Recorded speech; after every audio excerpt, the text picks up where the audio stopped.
Hello and welcome, my name is Dr. Wabyll and today we're going to be doing our first experimental episode looking into falling and how falling can be stopped by water. Woo! So welcome to the lab. This is my nice void. It's got a cube in the middle. I think that's just part of Minecraft. So we will be over in the main world building lab for a lot of the time. But when we actually want to do proper experiments where I want to control everything so we get good results, and we want to actually learn things about Minecraft, we will be coming here, so this is going to slowly expand. There's a lot of questions to answer today, a lot of them from me. I've also got some questions from the creator community in general.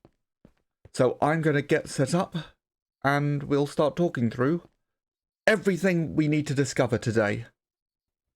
Well, I have made the first little lab area. I don't know why I wasn't in game there, but I've made the first little lab area. We have a lot of experiments to perform today. A few more than, well, no, one more than is on the board. So, there are 3 sections to this, and then we'll talk through how I'm going to perform the experiments, and then we'll get started. So first of all, falling. Before we can go into water, we need to fall first. So I want to know, what speed is terminal velocity? How long does it take to reach terminal velocity? Of course, for those that don't know, terminal velocity is just the fastest that you can fall. And do these answers change if you are wearing an elytra? Then we have water, and we've got a lot of questions here, but they're all based around the same idea. So how many blocks of water does it take to fully slow you down? Which obviously is going to change at different heights. So that's what I'm going to be testing. What is the highest height that 1 layer of water will fully slow you down? What is then the highest height that 2 layers of water will fully slow you down? And we're going to test this with swimming upwards and not touching the keyboard at all. And we're going to test that with sort of regular water, if you're wearing depth strider boots, if it is a soul sand bubble column. If it's a soul sand bubble column and you're wearing depth strider boots, of course with the depth strider boots, we're going to try all 3 levels, just in case. What if it's a magma bubble column? What if it's pulling you down? What if it's a magma bubble column and you're wearing depth strider boots? What if it's flowing water? This was a question suggested by Salty. Link down in the description. What if it's into flowing water and you're wearing depth strider boots? What if it's into lava? That's going to be an interesting one. And I'm going to make sure I've got fire resistance, of course. And what if it's into lava with depth strider boots? I think this one will probably give the biggest difference. Obviously the bubble columns will give a big difference, but I don't think flowing water will. And then shallows, because obviously you can fall from a great height into water and you take no damage. But if the water is shallow enough, because now we can waterlog blocks, we can get very shallow water. If the water is shallow enough, can you still die? Which we'll be testing at terminal velocity, so we'll try different depths of water. And then if so, how shallow and does it change depending on the height? But we're going to be starting off with the falling, so I need to be able to fall, and that is where my little control panel comes in. So here we have some carpet over the snow, your powdered snow. So if you fall onto that, you take no damage. So at the moment, I believe it's reset. Let's just reset it. If I press fall, I will fall from ground level. So that is up at 0. And then I can say, actually, I want to fall from 100 blocks above. Fall. And it will put me 100 blocks above. But of course, we need to take the measurements as well. So let's get Mini HUD up. We've got our current block and speed. I've also blown up the text so it's easier to see. So having the speed is obviously going to be very useful. It's also interesting to note that I slow down whenever I turn a corner.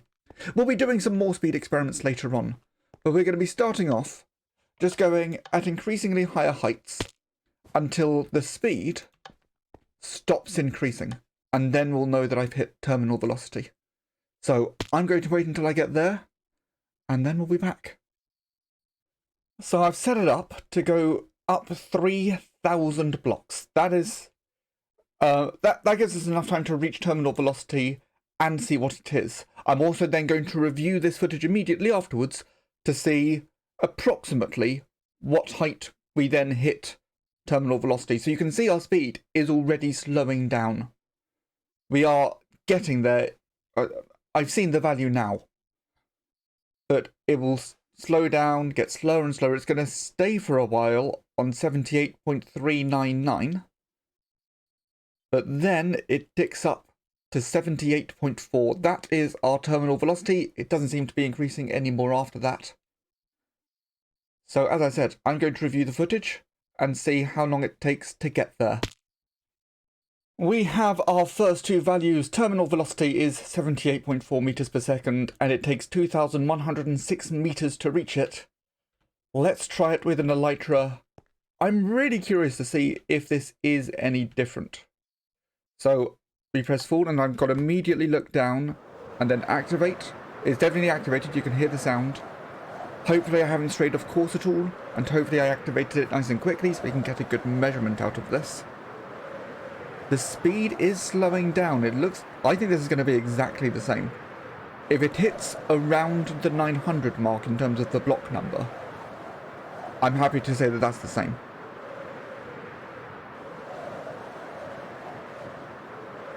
Yeah, that is the same values.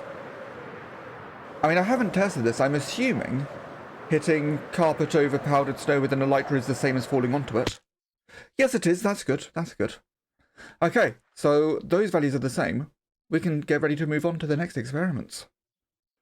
So for now, I have filled the entire thing up with water. When we get onto the testing, we're going to start with just one layer at the top.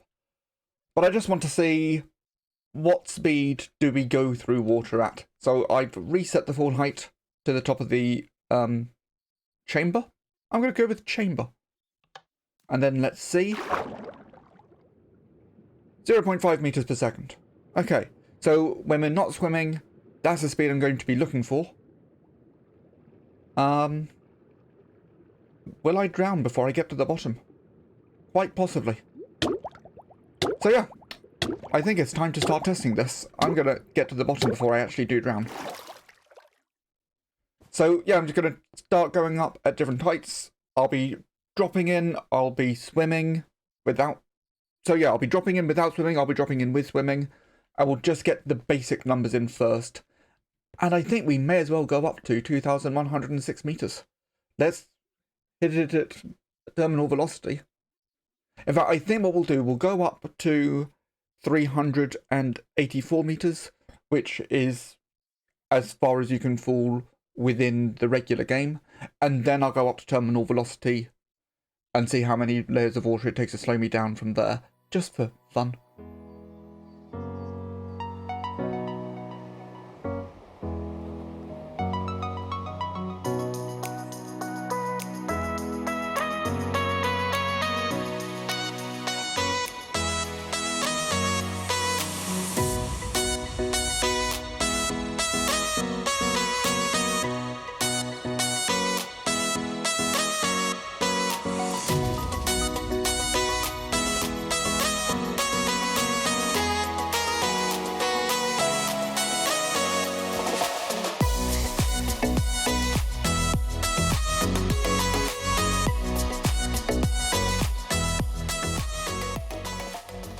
I have found an issue with the methodology. Quite a big issue. I've got some bad results. I am throwing the results away. We're going to be doing a bit of a redesign. So at the moment, what I'm doing is I'm setting a new height for the water. I fall from a great distance, and we see if I fall through, we see if I swim up, whatever. And we do that until I find a point of falling where I'm swimming up there, but if I go one block higher, I fall out the bottom. Unfortunately, and this might come as a shock to people, Minecraft is a video game and not real life. What this means is time isn't continuous. So in Minecraft, obviously it has to calculate where you are, and they will have chosen some time to calculate that within. So there is a time step, which means that once you're falling at much higher speeds, the height that you start from will make a difference, because when you're first impacting the water, you'll be at different heights and different speeds, etc., etc. So you can, through here, If I'm falling from 340 blocks and swimming upwards, I'm fine. I'll stay in there. If I fall from 350 blocks, I hit the bottom. If I fall from 360 blocks, I'm still So it's time to expand this part of the lab. We're going to go out some direction, I've yet to decide which, and I'm going to build multiple fall chambers. We're also going to go down another 20 blocks. And the idea is we'll have one fall chamber with one layer of water, another one with 2 layers of water, another one with 3 layers of water, etc., etc. I'll have a button in front of each one so I can set which one I'm falling into, drop down, but then I can start off from falling 0 distance and just see how far along I get before I'm fine. Then from a height of 1 block, see how far along I get until I'm fine. From a height of 2 blocks, etc., etc. I will do this up to the maximum distance you can fall in the world, which is about 384 blocks. I'll do one from high enough to do terminal velocity. And I'm going to put all the results, I think, into a spreadsheet rather than a book, just because it's going to be a bit faster. Let's do that.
So as you'll have seen there, we've got the new setup done, and we've done a lot of experimentation.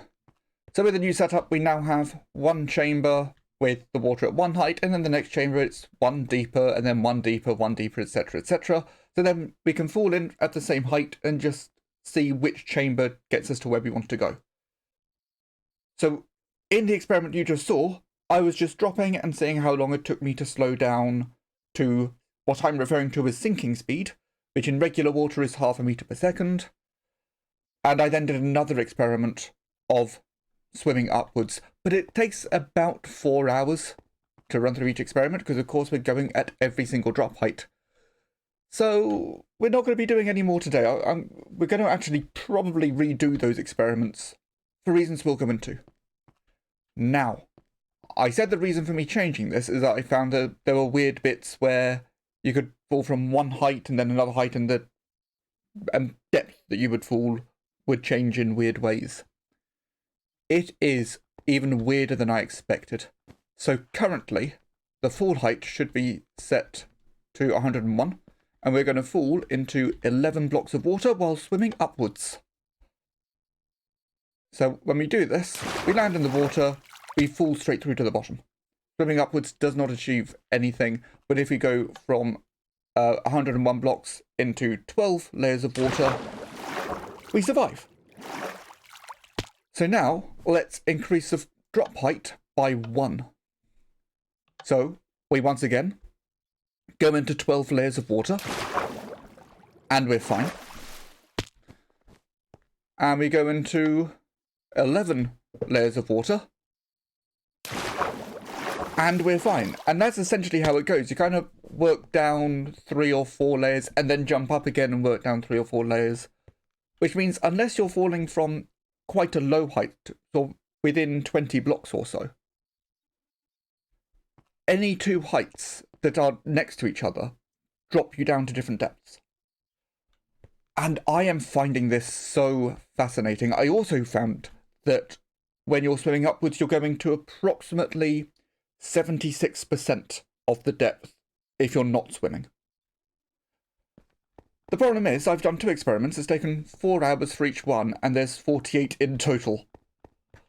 So we're going to be doing another setup, not in this episode. I'm probably going to live stream the actual experiment, and then I'll get the results separately, because I'm going to need to analyse the footage.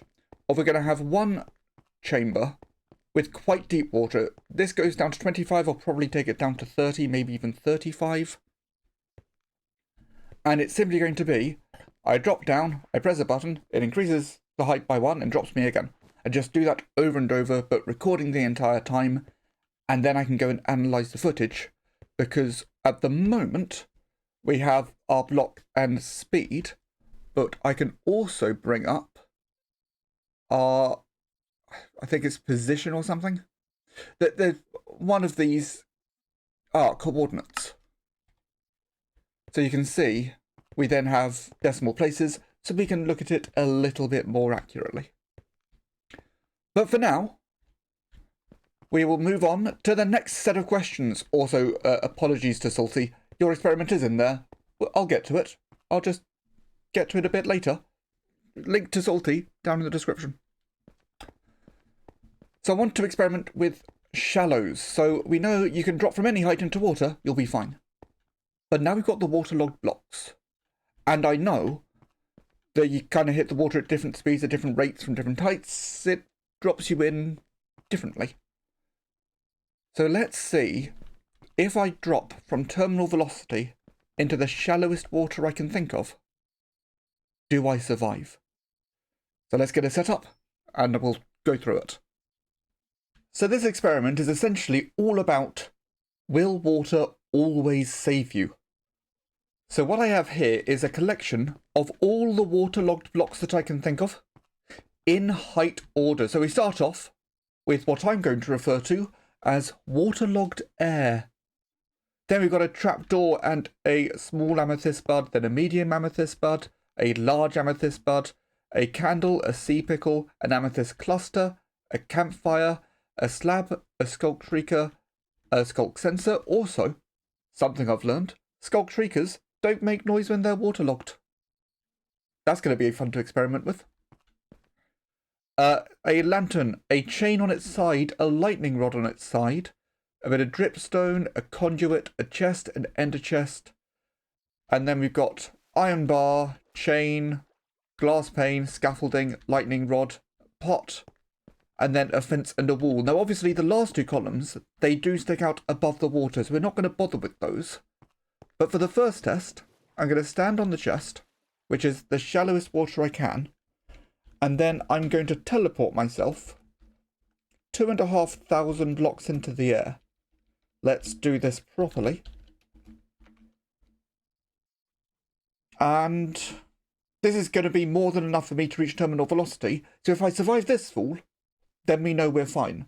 But if I don't, then we've got something to investigate. This is going to be a long fall. And I'm in survival mode, so I'm definitely am falling. I'm just waiting for the world to load in. It does take a moment to reach terminal velocity. But yeah, if this fall is fine, then all the falls will be fine. We are nearly there. What is going to happen? So yeah, you can survive a fall from any height into any water. So water of any depth. That was fun. So it seems like all the questions have been answered. Because yeah, there's another shallows question, but that was only if we didn't survive. So we can ignore the 2 signs on the right. But on the left, can shallow enough water not save you? It always will. But there is a bonus question asked by J.A. Donut. So we've got one more test to set up. So J.A. Donut would like to know, if you sit in water long enough, will you become a raisin? Let's find out.